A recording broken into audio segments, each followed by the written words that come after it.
Pastor's Corner, we have Ronald Wean with us. He's written a book called Healing Traumatized Churches. We had a fabulous off-air conversation, and we've talked about this before on this show.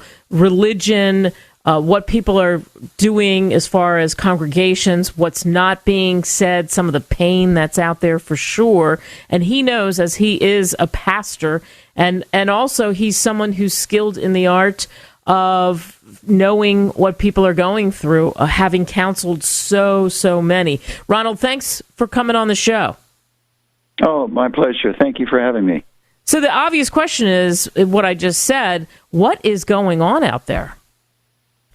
Well, there's a lot of things that are going on out there, especially now with the virus running rampant. I don't know how many churches are going to be in trouble after the thing's over, but there's a lot of trauma going on, just being separated and in silos, and that we are in right now, and that's rough on anyone.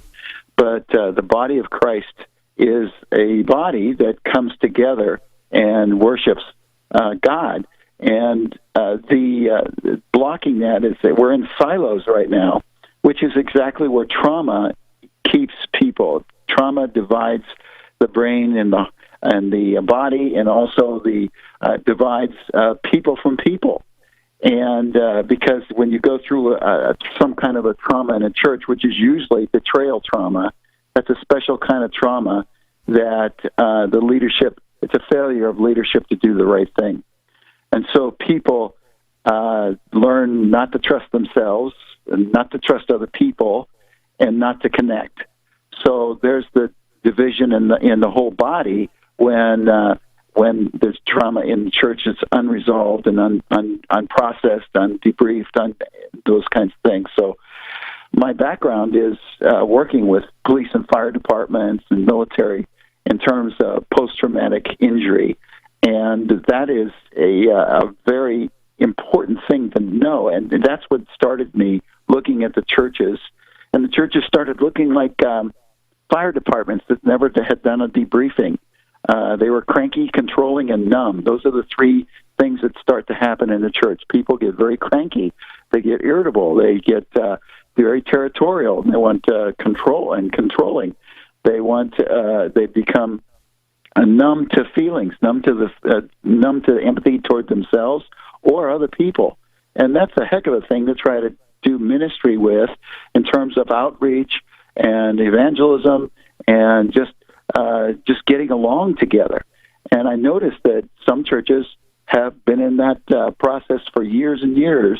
And when you go back into their history and you see what happened, there was that trauma, that experience that they never dealt with, that they were told by their leadership to pray about it and don't talk about it and just move on. If you can't forgive, there's something wrong with your faith. That kind of shaming has caused congregations to just be on the vine and just die out.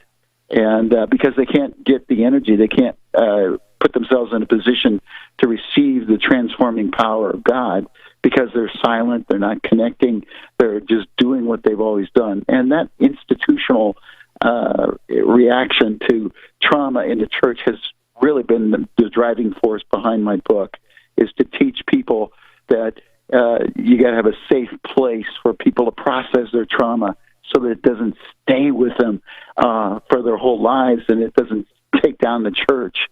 That's the reason why I wrote the book.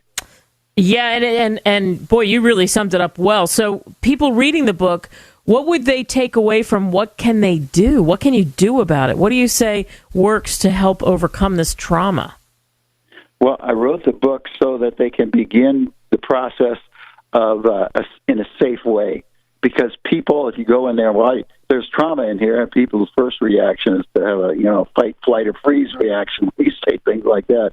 But I wrote the book in terms of a 3-act play, so that I have a scene, then commentary, a scene, then commentary of people actually going through the process of healing from trauma, so that it's safe enough for me to look at, if I'm a reader, I can look at somebody else's trauma and see their experience, strength, and hope as a result of the trauma. And God is so special we follow a God who transforms all trauma, because if God could take the messy trauma of the cross and transform it into a blessing for the world, God can take any trauma from anyone at any time and transform it into blessings for the world. And that is the hope. That is the hope that I have for congregations, to realize that good news, that God is a trauma transformer. And, I like that. Anything. Yeah, that's a hashtag, trauma transformer. That's great. Yes. Yeah. And this is the book that can begin that process, because it's safe enough for them to read on somebody else's recovery, to invite them to come into their own. It shows up a mirror of maybe themselves, maybe their own church, maybe what they've experienced. Because, I've gone into several churches, and I couldn't understand it before I understood trauma. I didn't understand their reactions. It was a post-traumatic church, that the people would behave, they would be triggered when they came into church, and would act differently than when they did when they were in Kroger's or Publix or any of those other stores. They're friendly or going to meetings in someplace else, and they were fine. But man, the minute they came into church, they were fighters, flyers, or freezers. I mean, they were just ready to fight, or they were ready to flee, or they were ready to just be silent and just take it. And that's the bear tracks, I call it, around the garbage can. In the morning, when you see bear tracks around the garbage can, guess what? A bear was there. And when you see those tracks controlling, cranky, controlling, and numb, then you know that a bear had been there. And those are the signs and symptoms of post-trauma injury when you got that stuff going on. So that's the first thing I look for, is what happened here? Something happened here. The tracks are here. Where is it? When did it happen? What did they do about it? Who was involved? Was anybody helped? Was anybody hurt? Are people still hurt? Those are the kinds of questions I bring as a professional counselor to that forum. And when people have read the book, they feel safe enough to start talking about their own, because they're not alone. And that's the problem, that when trauma happens, people are in silos. They are not communicating with each other, because there's no trust, because trust has been broken by the leadership in the church, whether it be illegal activity or hurting children or some other tragedy that was connected, theft in office, you name it. All those things happen, boundary violations, you name it. All that stuff happens in the church. And when I look at the clergy, and I look at how much trauma they're exposed to, and then I look at them physically, I mean, I don't know too many clergy that are in really good shape. I mean, in terms of their physical health or mental health. I mean, there's either, there's maybe drinking, maybe drugging, maybe food issues that are just plain off the charts. Maybe they can't even move. I mean, their joints are so frozen under the burden of being the first responder for people's trauma in the church. I mean, when you get that kind of exposure and you don't have a debriefing protocol in place, when you're not equipped to handle that kind of pressure, then you're going to be in trouble. You're going to be in trouble with yourself. You're going to be in trouble in your marriage. There's going to be trouble with you physically. Heart attacks, all that other stuff, diabetes, you name it, it happens.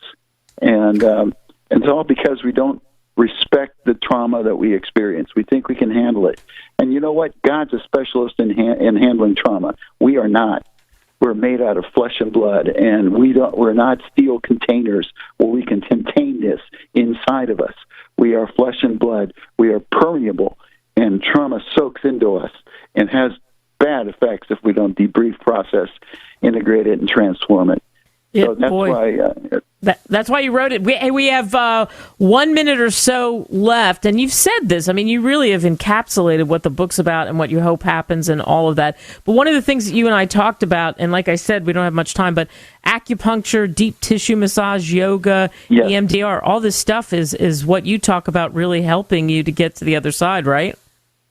Oh yeah, that was according to the 9/11 study. Those were body therapies, and trauma is stuck in the body because the body remembers everything, always tells the truth, and keeps the score if we're listening. But the problem with trauma is it divides brain and body, and so we stop listening to our bodies, and so the body takes it on the chin, even as the brain is dissociated and put this stuff in the silos and doesn't want to deal with it. The body keeps dealing with it, and that's where you get the health issues that come up, according to all these studies that have been done. There's a 80% correlation between adverse childhood experiences and health and mental health in 40 years later. So it's a body that needs to be addressed. It's a body issue. It's not a brain issue. People think it's a brain issue. No, it's not a brain issue. It's a body issue. The body is triggered, even without the permission of the brain. The body's going to do what it's going to do. Yeah. And so what happened in 9/11 was these body therapies, the acupuncture, the deep tissue massage, the yoga, and the EMDR, eye movement desensitization reprocessing were the top four things, and they're body-centric, not brain-centric. They're body-centric, and that's what helped people the most. Yeah, boy, that's something to keep in mind. This book is a game changer all the way around, honestly. Ronald Wean, and it's called Healing Traumatized Churches, and I would contend it could help a lot of people in so many other areas as well. Ronald, thank you so much for joining us. Well, thank you for having me. I appreciate it.